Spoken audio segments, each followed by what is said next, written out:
Yes, indeed. Enter full screen. Off this light, I think.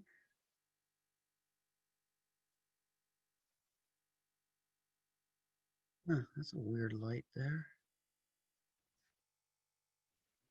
Oh, and I'm recording already, so here comes Bob Spencer in the waiting room.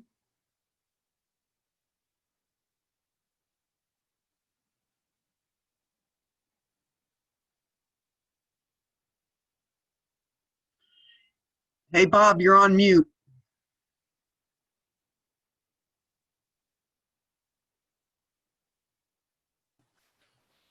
There you go. There we go.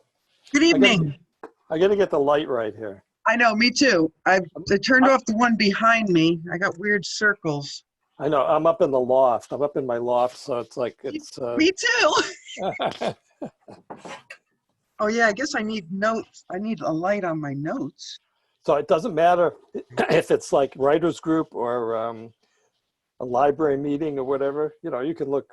See, I have a shirt on, and I did put a different top on. I had a stupid T-shirt on. So I don't have my sweatshirt. How's this? But I'm not the star of the show, so I'll just back off. How are you tonight? Good. Went and picked some apples in the rain today.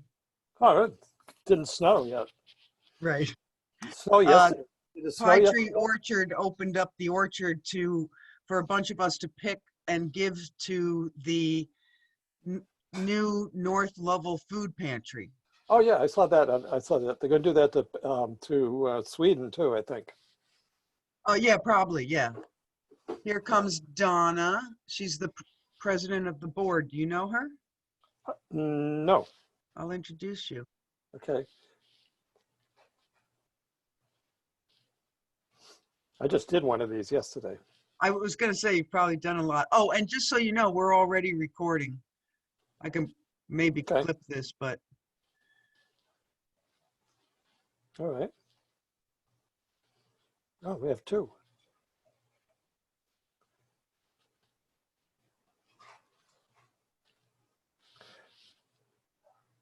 Do you have any idea how many people might be coming? I have no idea. Okay. Hi, Donna. We can't hear you yet. It says you're connecting to audio.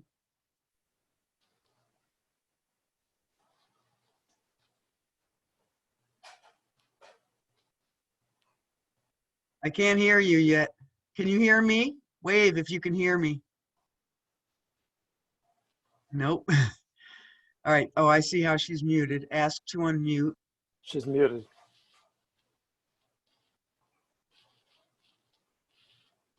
Can't you unmute her? There we go. There we go. Hello. Greetings. Hi there. So, Bob, this is Donna Woodward and her husband, Roger. And hello. Good evening. Bob Spencer. Donna's the president of the board. Nice to meet you. Nice to meet you too. Hope you enjoy a little discussion tonight. I hope so. Sure, I plan on it. Here comes Joe Radner. Do you know Joe, Bob? Is it the same? Actually, I don't know her. Okay.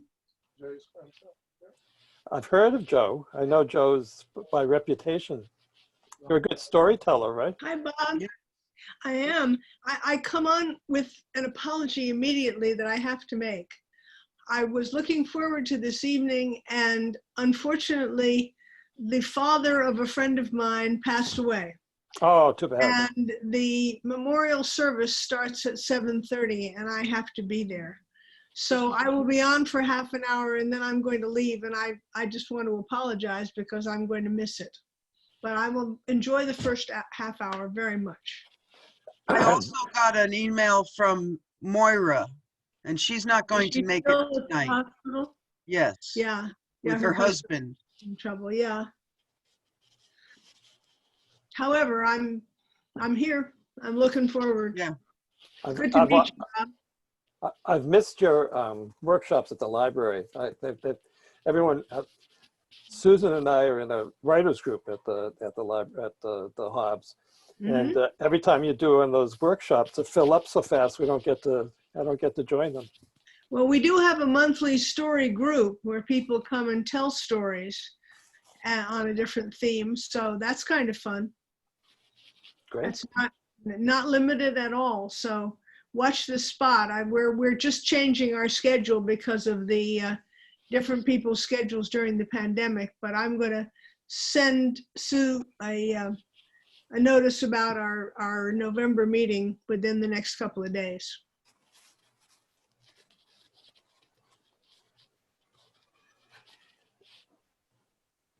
So we are already recording, if you didn't hear that. Oh. And we're waiting about 4 minutes for some people to get here. I know Beth would be coming. Does anybody else know anybody specifically who's going to be joining us? No, but Janine Roy, you've met Janine, one of your patrons. I had reminded her and she was planning on it. Regardless of how many people come, it's always a good opportunity to talk, to discuss, writers, especially like myself, like Susan, have a lot to talk about. Well, and we're going to put it on the website so people can watch it later.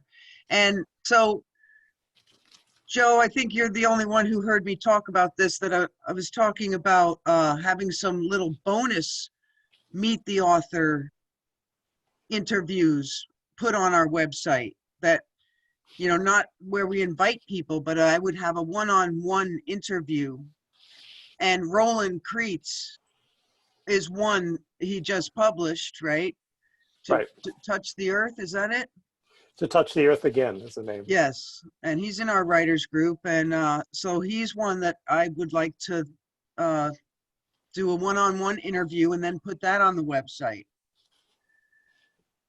Some first-time authors or something we could have, I don't know, for some bonus ones. Roland's book's very interesting. I started it the night before last. It reads very well. It's very nice. What was the one called about the mining town in West Virginia or somewhere? That's what it is. That's the one. Yeah, that's the one. Oh yeah, that's a great, great story. I didn't realize that was the title of it. Yeah. Right. 6:59. Oh.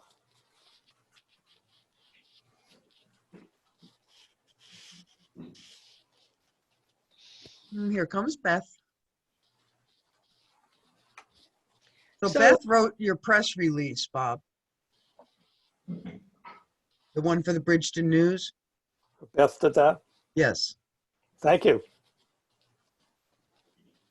Hi, Beth. You all come in automatically on mute. There's so few of us right now. I don't have a problem with you unmuting yourself and raising your hand to talk for just a little till we get going here. But I was just telling Bob, Beth, that you wrote press release. Yeah, it was nice. Did you see it? Yeah, they did a good job. Bridgeton News has carried, they carried me they did an interview with me back in, I don't know, April, May, at the beginning of their series.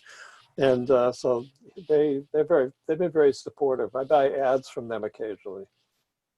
Oh yeah, they are. They seem very thorough, and yeah, I like talking to Wayne. And then it should have appeared, I haven't looked, I'm in Massachusetts. It should have been in the Conway, Sun, and a few other places. So get some good publicity, hopefully. Where are you, Bob, right now? I am in lovely South Waterford, Maine, waiting for the election to be over. I know. If only. Hopefully it will be over. No, my wife and I have a 19th century building, a sawmill that we bought many years ago, and we lived there. We turned it into a year-round home, And Oh, we're wow. celebrating today because last year at this time we had a major public works project going on our dam. We had to repair a dam that had been breached for the last 30 years. And then because of the drought, there was no water. So the pond sat empty for most of the summer, the spring. And today it finally came over the top of the dam. So we're celebrating Oh, having a waterfall for the first time since early May. that's Where in great. South Are you, Waterford? Where in South Waterford, Bob? Do you know Prentice Kimball's hardware store? Yeah. Behind that. Oh, okay. There's a little road. The one right there on the Yeah. stream. Yeah, there's a little road that connects Sweden Road with Waterford Road. Right. Yeah. You're not far from us then. Yeah. Hi, Kay. You're on mute, Kay. You could unmute yourself. Is that the Blackguard Road, Bob? Is that what? The Blackguard Road? No. Joe's asking if you're on the Blackguard Road, and you're not. No. We're on a road called Back Street. Oh. It's one block. We're the only house on Back Street. Okay. It's a mill building. It doesn't look like a house. It's a mill building. Nice. Yeah, it's a little loud tonight, though. The waterfall. Yeah, I came back today, Kay. Yay. Kay, it looks like you're in Sweden. I am. I'm in Sweden. It's the only place I live, so that's why I'm here.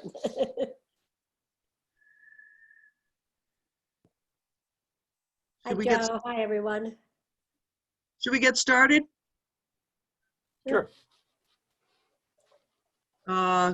It's almost 5 after. Okay, so I have a little spiel, little introduction. So just to let you know again that when you come on, you're all on mute, and that you are being recorded, and we're going to put this on the website for the library afterwards, so you can tell people if they didn't get a chance to join us tonight, they can watch it after the fact. If you want to ask questions later on, there'll be a question time, and you can write them in the chat box at the bottom. If you don't feel like typing your questions, you can raise your hand and we'll call on you and we'll unmute you so you can ask your question. So Mr. Spencer will talk about himself and his latest book, and then we'll open it up to questions. So I'd like to introduce our author for tonight. Robert Spencer lived in Massachusetts for 40 years, and he ran a company called Minerva Designs for 20 years in the Boston area, where he designed and built residential gardens. He's a gardener. He's a graduate of UMass Amherst. He currently lives in South Waterford in an old mill building. And please do tell us more about that later. He is the author of The Spinster's Hope Chest, published in 2018. Is that backwards to you guys? And now he's here to talk about his new book, Prospects, Mining Maine for Riches. And this was just published this year in 2020. He's published by Maine Authors Publishing. And again, I'd like to hear more about that later. And Bob is in the Charlotte Hobbs Memorial Library Writing Group. His website is robertwbooks.blog, and I can write that in the chat a little bit later, or maybe Beth, you could do that. Robert W. or Bob, you could do that. robertwbooks.blog. All right, take it away. I was told that I was supposed to start with backstory. Susan's got me programmed here with a little bit about biographical. She said I lived in Boston for over 40 years. I lived in Charlestown, so that's specific. People like to know specifically where you live, but I was born in 1947, so I'm 73 years old. I I grew up on a small farm, a small truck farm, about 8 acres of vegetable growing and flower growing in Middleborough, Massachusetts. And that time was rural. That was a rural area, if you can believe it, southeastern Massachusetts. Today it's pretty well developed and pretty suburban, but that's where I started. That's where I got my my appreciation, I think, of the natural world, and appreciation of the work that goes into gardening and horticulture. My dad was a horticulturist. Who he and my mother ran the business from the start. I hate to look at my notes because it sounds like I don't know my life, but I've had many. We moved up here. My wife and I moved up here to South Waterford in 2013. We bought this place in 1976. During that time, between those two dates, we improved the building gradually, time over time over time. A lot we did ourselves, and we hired some local contractors. And when we retired from a business called, well, Minerva Design was one business we ran. Another business we ran was called Irish Natural Stone. We imported Irish limestone from quarries in Ireland and distributed it around the East Coast of the United States. It was used for building material, exterior building for garden design, garden use, and also for countertops, flooring, that type of thing. But we moved up here in 2013 and turned the place over to a contractor and an architect, and moved out and just kept an eye on the building for 8 months. And we moved back in, and it's probably as comfortable as most of the places that you folks live right now. It's very well insulated, new systems and all. My education, I started going, I went to high school. That's good, that's important. I went to high school, graduated from high school, then went to Marietta College in Ohio, was there for a couple of years, and then transferred to UMass Amherst and graduated from there with a BA. After that, subsequent to that, I went to graduate school. At that time it was called Radcliffe Seminars in Landscape Design, and now it's called Boston Architectural College. While I was there, I decided to start a business as a landscape architect designer. I did builders. I did design, build gardens, mostly residential, throughout Boston for 15 years. Did about 200, 250 gardens for people in their residences. So my writing, which people probably are interested in, my writing, I've always been interested in writing. Life didn't offer me the time to do it for the most part. At the beginning, my first poem I wrote to my mother when she came home with a sister of mine. I was 10 years old. She came home from the hospital with a new sister. I wrote her my first poem. But before that, I had been trying to write, and we had a house full of books and learned to read at a very early age. Learned to read, was reading by the time I was like 4. I guess that's early, and early for those days. And during 1974, between jobs, I like to say, because I did so many jobs, getting to this point, between jobs, I had an opportunity to almost live at the Boston Public Library for on about 6 months, every day almost at the library, doing research on American Indian culture and Native American culture. And in '74, I was able to make a stab at trying to write a book. I wrote a collection of essay stories, and it was called Trading with Indians. That's what my friend Bruce Coffin would call a drawer novel. It stays in the drawer. You pull it out occasionally and look at it, and then you put it back in the drawer. Hopefully at some point it may be able to be pulled out of the drawer and turned into something else. Then when I retired, I finally had time to sit down and figure out what it was I wanted to do for the next 20 or 30 or how many years I have left. And it was what I'd always wanted to do from the beginning, which was write. I wanted to write. I wanted to communicate with the written word. I was good at it, and I just hadn't had a chance to develop it. It takes a lot of work. It takes a lot of practice. And I never had the time to practice. So I wrote poems all the time. I have about probably a couple hundred poems that I wrote, and I rewrite them again. And that kept my hand in the writing for many years. The first book I started with, the first novel that I wrote was a short novel. It's called The Spinster's Hope Chest. And I'm a historian, and I was doing research in the Waterford Historical Society archives one day, and I opened up a scrapbook, one of these old scrapbooks that somebody had put together back in the 1950s. I was looking at it, and an envelope fell out. The envelope fell out onto the floor, and I picked it up, and it was a letter.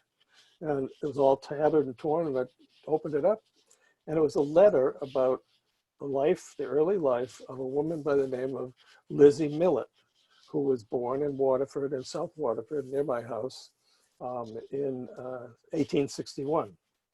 And the letter was this very sad letter, very sad story, but it caught my attention, and I showed it to several people I know, and they said, you should do something with this. This is a really good story. It's really sad, but you should really do something with it. So for the next 2 years, I wrote a book. I wrote a novel. It's a historical novel based on that letter. Most of the characters are in that letter.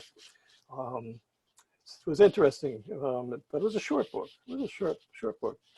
The second one is the most recent one. It just came out this year. It came out is Prospects, Mining Maine for Riches. It came out on the day, it was released on the day that the state of Maine closed down at the governor's direction on March 15th. So it's been like, we all have gone through these problems with the virus. Mine is selling books. I saw a cartoon the other day. Someone shared an author, a man running around going, does anybody want to buy a book? That's what it's been like. And thankfully, it's worked out pretty well. It's been actually selling better than the other one. Mining Maine for Riches. It's ostensibly, it's a story that's based on the history of mining in Oxford County in between the years of 1897 and 1905. In this area, and actually all over the state, but in this area specifically in Oxford County, Cumberland County, other areas where many people are collectors. They go out looking for minerals like this one. This is a piece of mica. Let's see if I can get the light to shine on it for you. It's this was found under the basement, on the crawl space under the floor of a house here in South Waterford that was remodeled and gutted out and remodeled. There were 5 or 6 of these that were buried underneath in the crawl space. Someone thought enough of them when they found them. The house was built in the 1830s. Someone thought enough of them, so they just hid them in there for some reason. This is a black tourmaline or a schorl. This is the stone which is the crystal of Maine. This is the official crystal of Maine. It's not very decorative. It's nothing that would be able to be turned into a piece of jewelry, but this is something that is a nice specimen. Or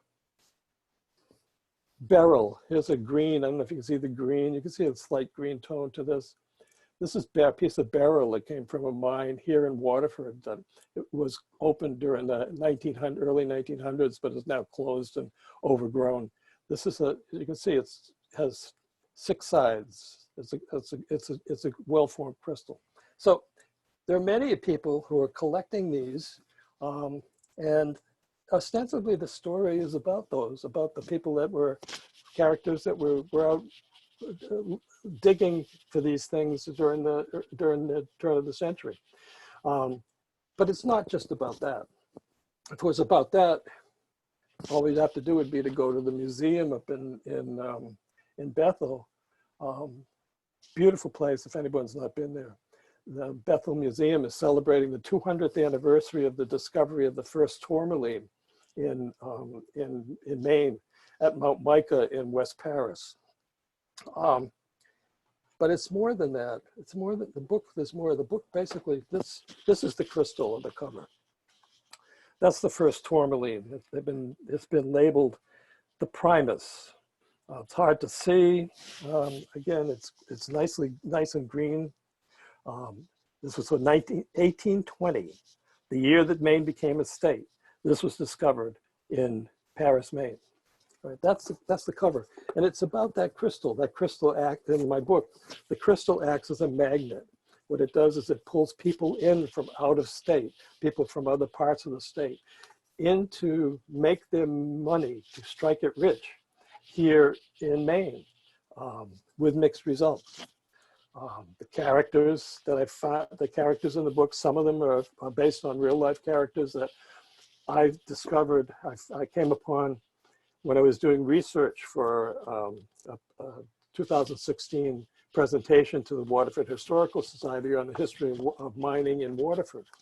And nothing ever came of it, much of what was done here in Waterford.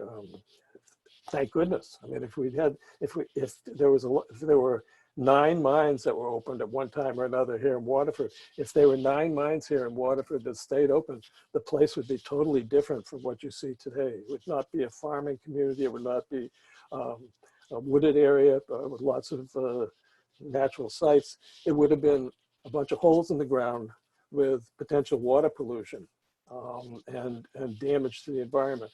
So thankfully that didn't happen. But in looking for the research, I came upon some characters, and one of the characters was the main character in this book. And Sue and Kay Dunn have read, I know they've read the book, so they can agree or disagree with me. The main character, his name is Clarence Leslie Potter. Clarence Leslie Potter was a man who was born in Yarmouth, Nova Scotia. He became his family was in the iron mine business. And he ended up becoming a copper miner in Ontario, Western Ontario, during the late 1800s. The man is not a true protagonist. Would you agree? The man is conflicted. The man has a lot of problems, but he tries his best to strike it rich. He tries his best to make enough money to help his family. He tries to make a living off of the mines with mixed results. So that's my books. I continue to try to write. I'm writing a third one. Right now I've got about 90,000 words in it right now. I've got another 10 or 15,000 to go before I get into the draft is finished and I start editing it out. But I guess that's my backstory. If anybody has any questions, please ask. I don't know. Anyway. Could you read a little bit from your book? I will. As I say, Susan's got me all prepared here. There's a myth in Maine, a myth, I guess myth anywhere, that one of the myths is that you can be, if you can strike it rich, if you can just become rich overnight, how wealthy you will be, how much better it'll make your life. And the myth in this area is based on, one of the myths is based on mining. So the prologue of the prospects, I'll read from that. Elijah Hamlin and Ezekiel Holmes strike it rich in Paris, Maine. The 2 college students are out for a hike on Mount Micah the day the summer vacation is ending in 1820. They come upon a fallen maple tree within whose exposed roots are embedded several radiant green tourmalines the size of your thumbnail. The crystals gleam so brightly in the fading sunlight that the young men know for sure these must be as valuable as emeralds in a queen's crown. When they return to the site in the spring, they carry home bucket after bucket of tourmalines. actually had buckets. They were actually fill buckets out of tourmalines. And so these people, that's part of how the myth starts. These people actually were able to find buckets of tourmaline just lying in a hole in the ground or in the roots of a tree. That would go up to, we go another part of the prologue. Frank Parham. People know Frank Parham. Frank Parham is considered to be the gem man. He's still alive. He's done a lot of work. He's getting quite old now, but still very, very vital as a miner who knows his business and he's subcontracts out. He used to run the Parham's gem shop in West Paris, which is closed a few years ago. But Frank Parham strikes it rich in October 28, 1972. At the Dunton mine in Newry, Maine, Frank Parham, Maine's gem man, squeezes his torso into a small pocket in the pegmatite being where these gems come from, the type of rock and stone where the gems come from. As his flashlight sweeps over the stony enclosure, the beam glints off large green and orange crystals. He and partner Macrillis expand the opening and they remove 200 pounds of gemmy quality tourmaline. 200 pounds. Wow, that's great. Most of us walk around looking for things like this as specimens, but the people, 200 pounds. They couldn't carry them off. They had buckets to carry them off, but the buckets weren't big enough, so they actually had to go get wheelbarrows in order to be able to get the stone off of the site. Now, that's a myth. That's part of the myth. Now, that's true. I mean, that's true, but it's part of what feeds the myth. That same mine in Newry, the Dunton mine, the first time the Dunton mine was opened, and it's in the book, it's at the beginning of the book, the first time the Dunton mine was opened was in 1895 and 96. The Dunton family had the mine. They thought it was a valuable piece of property. They had found some interesting looking stones. They bought the property and they started to dig in a mine looking for minerals that they could sell. They found some. They opened it up. It ran for 2 years. First year they broke even. Second year, maybe they broke even, but after that, there wasn't very much available. So they closed it down and sold it to someone else, and it went through a succession of owners. In 1953, the owners in 1953 went in with better technology, better blasting techniques, better hammers, and they actually were able to find a second vein of valuable gemmy materials, and they walked off with something that allowed them to make some money off of the site. But that only lasted for a couple of years. And then they went out of business and sold it to somebody else. So it wasn't until 1972 that Frank Parham was able to find 200 pounds of gemmy material, of tourmaline. So that's the story in a nutshell, is things start and stop and start and stop and start and stop, and everyone thinks that they're going to make a lot of money, but then it might not work out. There are many such true stories about mining that get-rich-quick fantasies fill the minds of every miner, whether professionals who move from prospect to prospect looking for the mother lode, or amateurs who tote bucket, spade, and hammer out to an abandoned mine on weekends. If only, they say as the hammer snaps off the piece of quartzite, or a blast of dynamite opens the bowels of the earth. If only I could be one of those who finds their fortune in an instant. So that's, you know, that's it. It's based on that. But there were other people back in the early days of Maine, a different type of people who weren't digging in the dirt, digging in the woods to find valuable things they could sell. There were other people who were naturalists, maybe the 1870s, 1880s, early 1890s. They were more into collecting like I am, or like other people are today. They were looking for things that would be beautiful and would show them what nature was like. They really weren't in it for profit. They were in it for the glory and the education. They were educating themselves and allowing the rest of the world to know. I'll read you a little bit. Okay, Dr. Abbott, Dr. Francis Abbott is from Bethel, and he was a doctor. Of course, in those days, we don't know exactly what he was a doctor of, but he was a doctor. And he was also an investor. He invested in mines. Didn't make his money on it. Had other sources of income, but he invested in mines. He's visiting a mine in the Dunton mine as it's been being opened. So and he has the bookkeeper who's working with him. Dr. Abbott came into the office. He sat in a chair opposite Nathan and lit his pipe.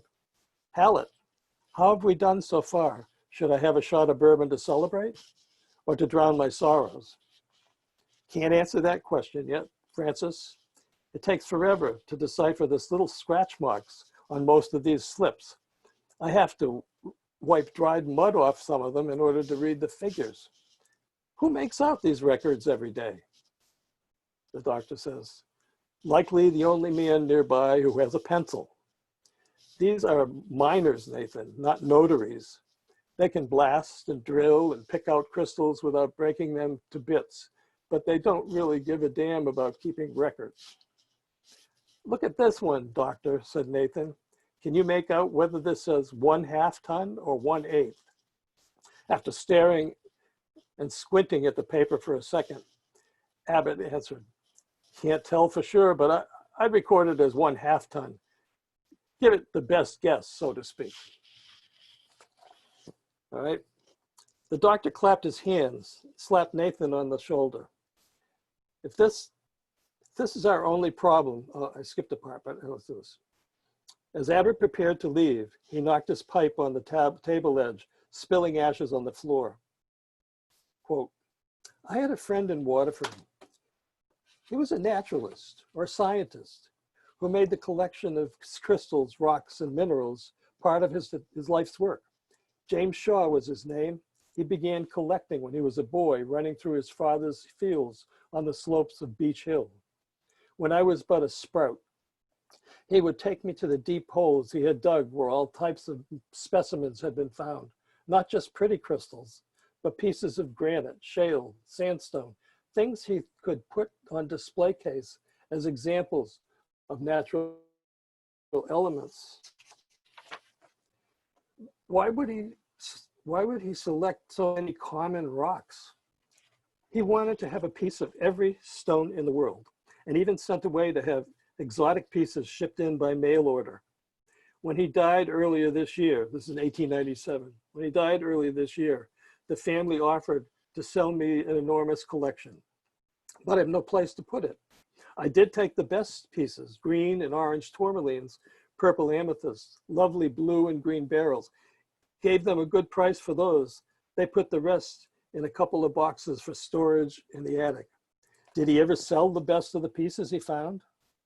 Not that I know of. It was the collecting he wanted, not the selling. He was very comfortable financially. And it wasn't only minerals. He collected leaves and branches from trees, every sort of plant. He had a conservatory for his palms and tropicals. So, as you said, he was a scientist, very much so. I'm not like that at all. Collecting is a hobby I enjoy, but the selling is a way to make my fortune swell. James was a man of an earlier generation who had a great desire to learn about the natural world. He taught me enough to know how to use nature to my advantage. I don't know if any venture will become a boom or a bust, but each one shows me more of the world. If this gem mine fails, there's always another. Just a sidelight on that. James Shaw was a real man. When he died, there was a clipping in a local paper, Lewiston paper at the time, with a list of a story about a party that he had had before his death. and he invited people in, and he spent the entire evening touring people, taking people around inside his greenhouses and his showing them his topiaries and his crystals and his all of it he had collected. It was part of his life. When he died, this man went in and cherry picked all the best minerals out of the collection. He said left the rest to be put in boxes in an attic. My friend David Sanderson, who lives in East Waterford, had a farm that his great-grandfather built, had those boxes in his attic. And when I was doing research, I found them each of the pieces. There were five boxes that weighed about 80 pounds each. And in each piece had a number on it. And there was a journal that the man had kept, the Shard kept. And each number identified the rock, what type of mineral it was, where it came from, and when he bought and how he got it. So he was different than miners and collectors that we know of. So there's a number of different things. Should I read more? Or people have questions? Oh, Beth has one. Yeah, I have a couple questions. It's so interesting. Thank you, Bob. I really enjoy that. I mean, as a kid, I was brought to different places like Lord's Hill to look for tourmaline mines. We never found any tourmaline or anything, but I remember looking a lot with my mom or my grandma, which I think Joe mentioned in her message before she left. When I was reading about your book, you have such unusual names for your characters. I wanted to know where you got them, if they have any significance or some interesting names in the book. Wow, the names of the characters? Yeah, where do you go? How do you come about their names? What, like a Fia? Yeah. Afia. You know, I'm going to read something about Afia later on. The characters, a lot of the characters' names come from my research. They existed. I've been warned not to do that in subsequent writing, that I want to stay away from that, especially as I get up to later periods of time in my writing, because there can be potential legal problems. Because the names like Clarence Leslie Potter, his wife, and various the Lizzie and Hattie Millett, they're actual people. The other characters, though, it's pretty easy, as long as I stay within the time frame. I mean, Afia was actually born in Norway, the real Afia, and I had her name in there. And then I was reading a book about something else, and this name was in it. It was Afia. I said, "What is that? What's that mean?" So I looked at it. It caught my attention. So I decided I would change the name of the character to Afia Stevens. But a lot of the characters' names are real. I picked them out of the research. More and more, though, in the third book, that's probably hopefully be out next year. The third book, there's a lot of characters that I'm just trying to name them based on the time frame. The next one takes place from 1905 until 1910. Again, the names are kind of archaic. I'm going to try to keep within that time frame. Does that answer your question? Okay, I'll read more. Oh, Sue has it. Sue's read both books, by the way, so. I have. I couldn't stop reading them. I couldn't put them down. They're just really great. I wanted to hear more about how you publish and what your process is. Like, do you have to wait to be accepted, or did you self-publish? How did you go about it? It's a kind of a crossroad publisher. It's a small publishing house, Maine Authors Publishers, up in Thomaston.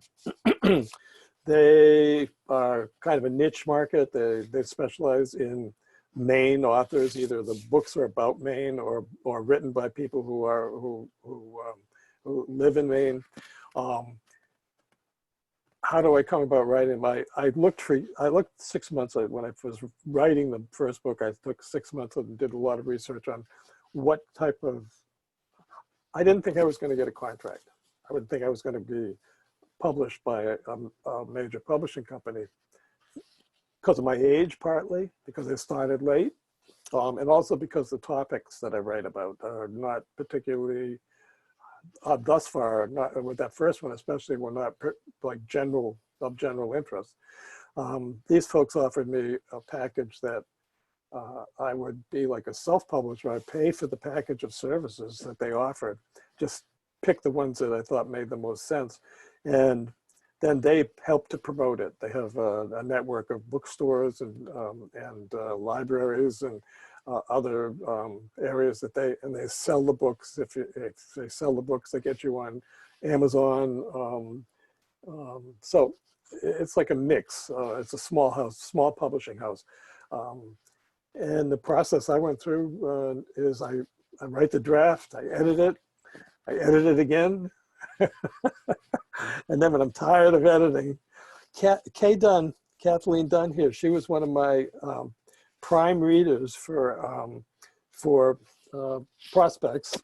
So when I'm done with as much editing as I feel comfortable doing, I ask other people to read it and give me feedback, and then I write another draft. At that point, when that's done, I turn it over to an editor. The editor edits the copy editor edits, and the ones that I've had, the one I've had is up in Thomaston has been fabulous. Lots of suggestions, lots of questions about timing, such as in the first book I had a kid wearing a baseball cap, and the editor says, no, they didn't have baseball caps in 1870. He may have had a cap, but it wasn't a baseball cap. So, that type of dating. Kay, as a historian, was very very helpful in that too. And and then once the final edit's done, we make the cover. This cover, that gem is on display at the museum in Bethel. It's in the permanent collection of the American Museum of Natural History in New York City. And I saw it, I wanted to use it for my cover, and I contacted the museum, and they gave me a three-year license to use it for a 3-year period. So it's a lot of creativity, a lot of personal creativity, but big help from professional people too. Shall I read more? Sure. Okay. I'm going to read something from the first book. Someone mentioned Afia. I guess everybody. Yeah. Afia is an interesting character. She's another conflicted character, I would say.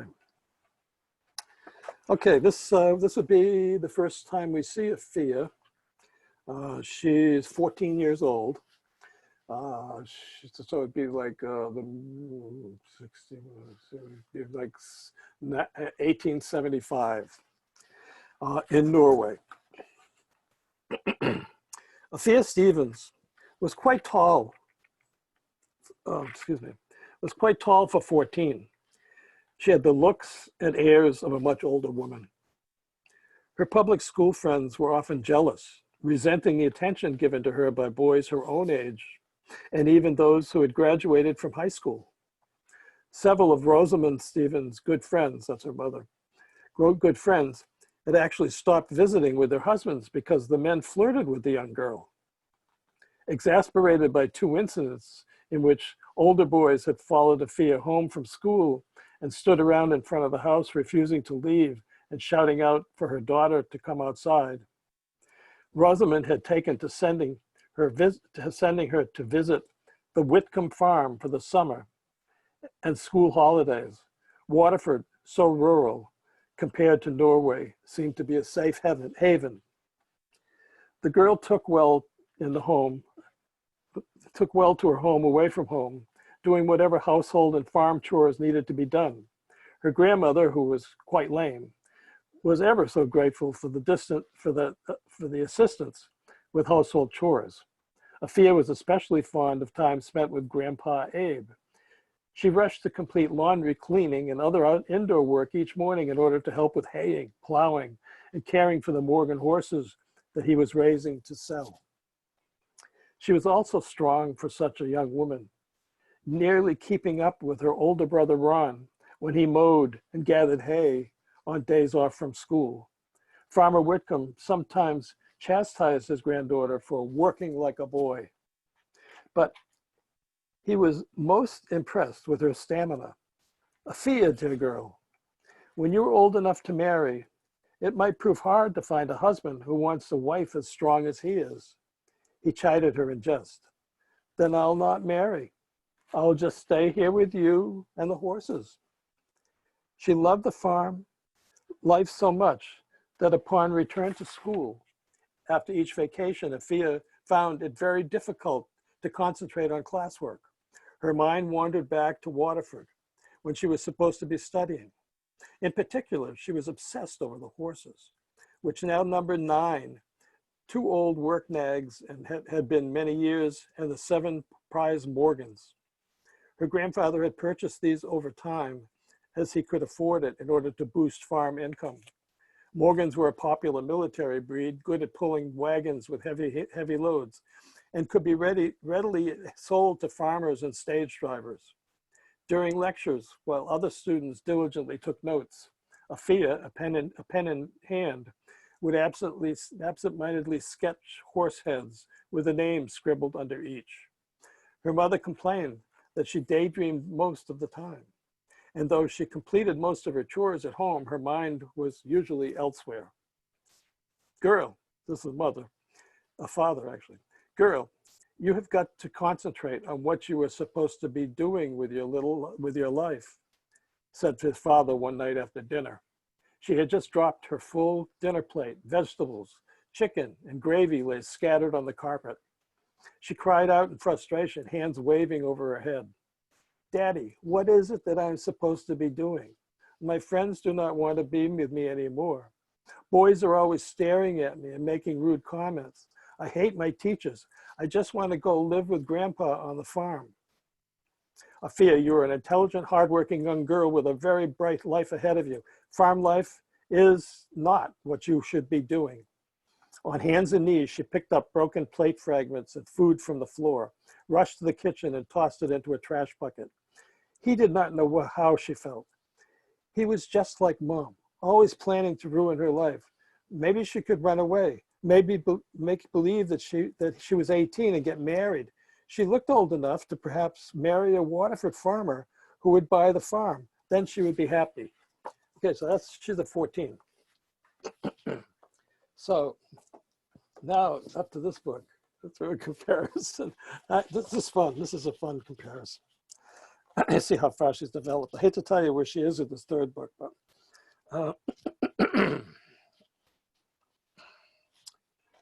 Francina is the niece of Lizzie Millett. Lizzie Millett is the main character, the heroine, whatever, the protagonist of the 1st book. Lizzie is a spinster, and at that time, spinsters were any woman, married or unmarried, of any age, who used the spinning wheel to spin thread in order to make a contribution to the community or to the household. All right. I had to get out my chest because I've had some complaints about using that word in the title. It has some negative connotations these days. But anyway, so Francina hurried into the kitchen where Liz was preparing dinner. She was in such a rush that she caught her foot on the table leg and almost fell. Auntie, you must come with me. There's someone at the door to see you, a wild-looking woman who has tied her horse to our rail out front. Her words came so rapidly and at such a high pitch, Liz could not understand her. Slow down, girl. You'll hurt yourself. Now, take a deep breath and start over. I'm sorry, but you really need to come with me right away. I answered a loud knock at the front door and saw this woman standing there. She's wild looking. She shouted to me that she wants to see you immediately, said you know what it's about. As Liz walked into the shop with her niece close behind, She was shocked to see Thea Stevens, who had entered the room and now stood next to one of the design tables. Design tables is it's a dress shop. Lizzie has a dress shop. And so they're walking into the office. She was dressed all in black, from her knee-high leather boots to the sweaty kerchief that held back her hair. Her black dress was dirty with mud spattered along the hemline, and large sweat marks had formed under her arms.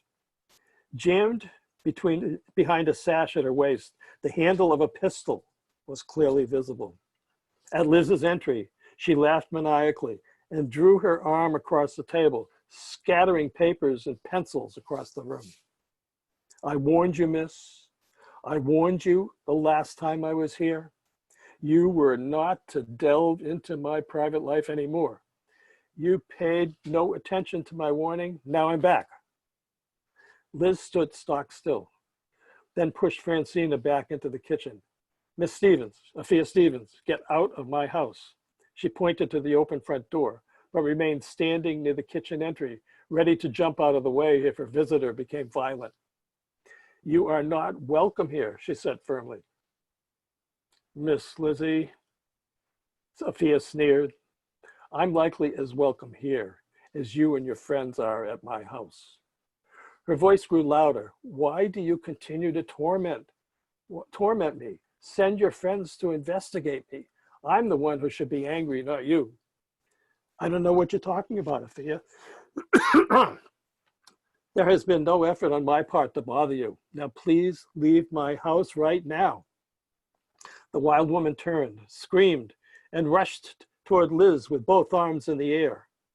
But Liz held her ground and put up her own hands to fight off the attack. Afia suddenly came to a halt within a foot of her target and put her right hand on the gun handle. My dear, she said quite calmly, I have brought my Colt pistol with me. I am skilled at its use. Do not put me in a position to draw it. Liz said nothing and lowered her hand to her sides. Franny, who had exited the kitchen and entered the office from the rear, poked her head out from behind one of the sewing machines. Miss Millett, I understand that your husband has died. I would not want you to join him so early in your own life. Now listen to me very, very carefully.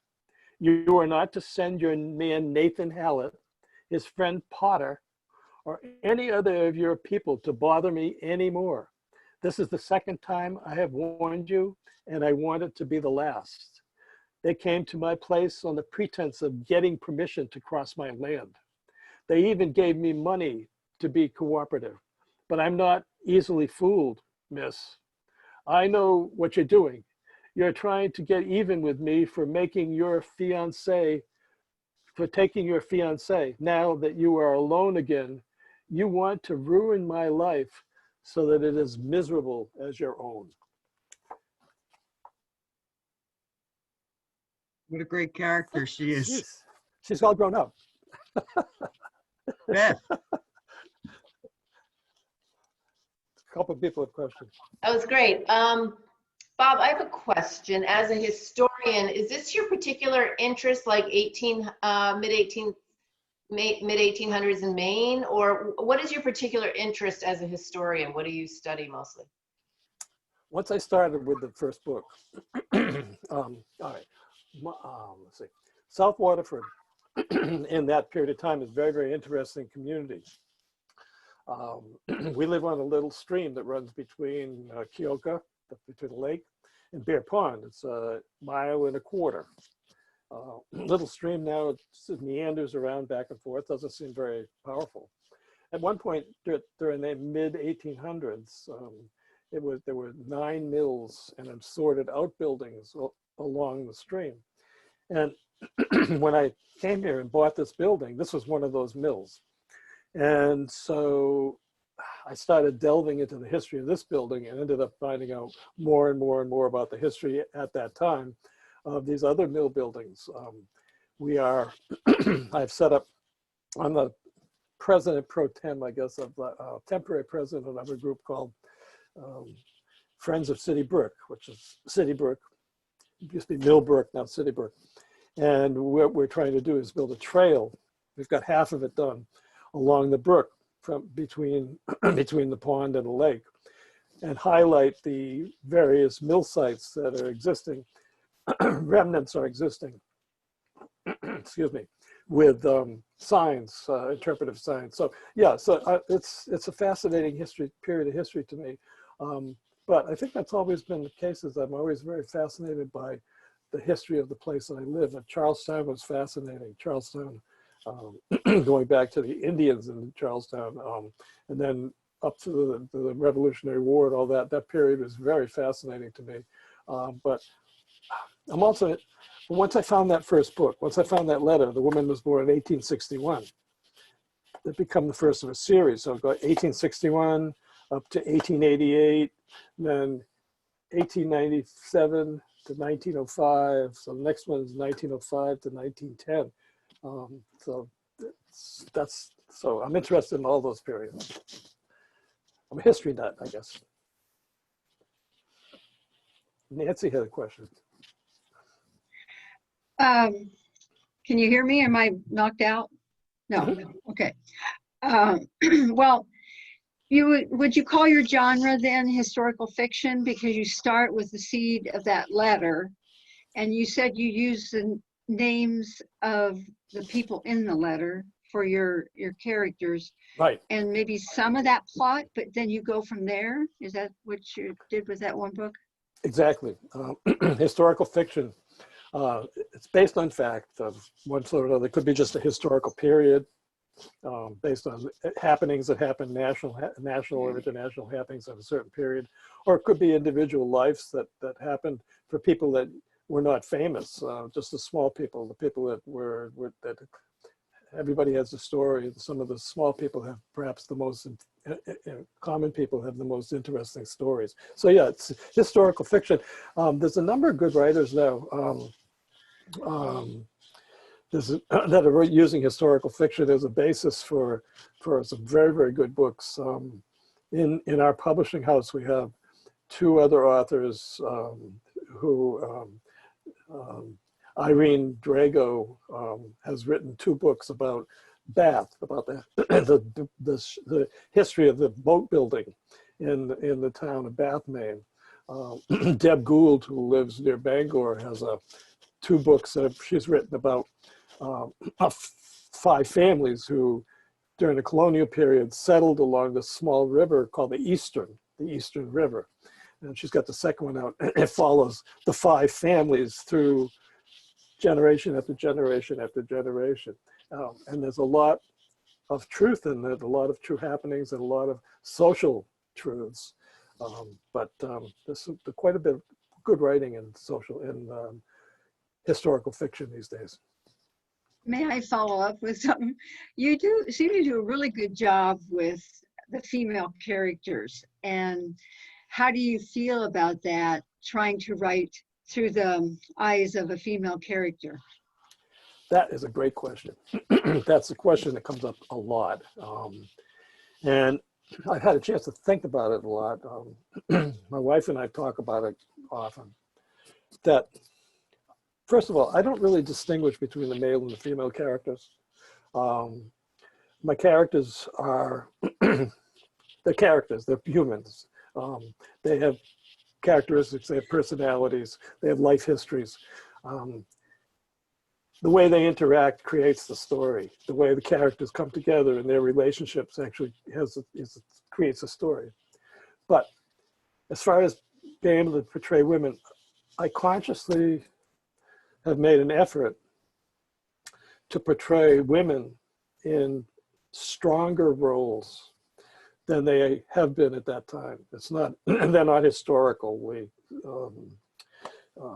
And they're not particularly true to the history. Kay disagrees. Now, there have always been strong women like that. There have always been women store owners.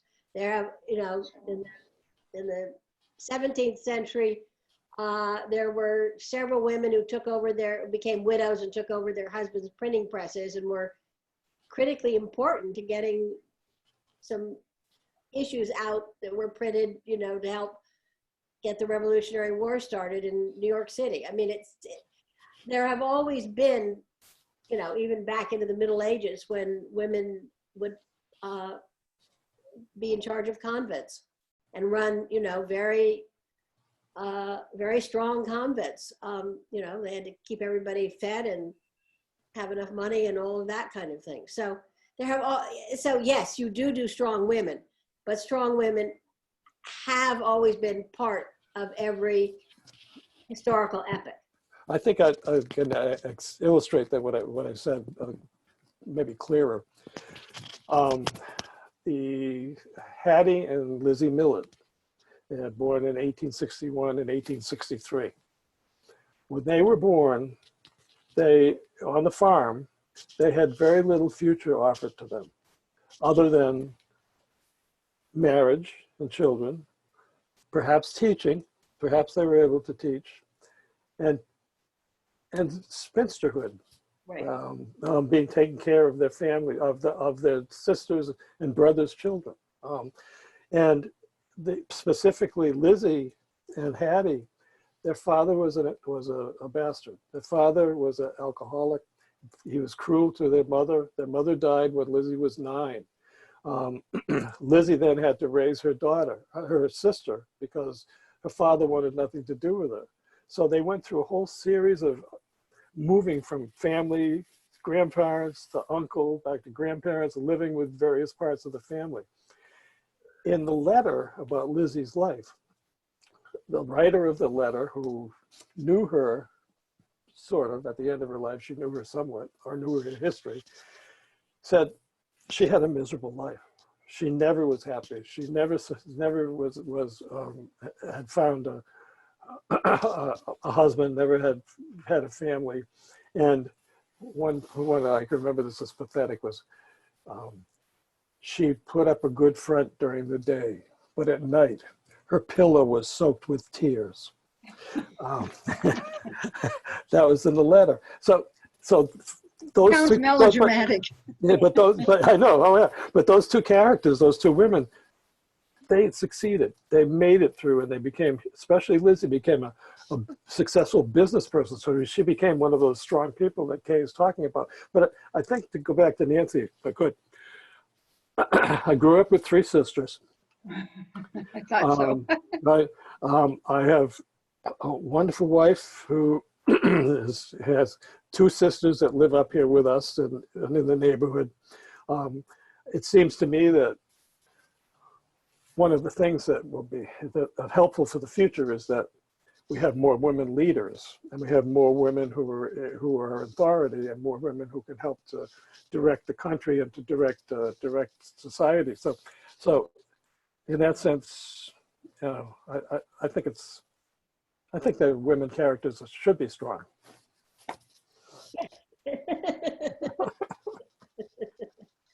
Well, they are, and they're very different. I mean, you have Althea, who is malevolently strong. Yep. You have Lizzie, who's really strong, and then her sister, who follows a more traditional lifestyle, but is stronger than some women within that lifestyle. Right. Do you? Yeah, that's true. Okay. Do you more questions or more reading? Or this is great. It's 8 o'clock. Should I read anything else? I have to go. Are there any other questions? I don't think so. Just where we get the book. Where can we get your book? I'm going to talk about that too. Yeah. Okay, the mining one. What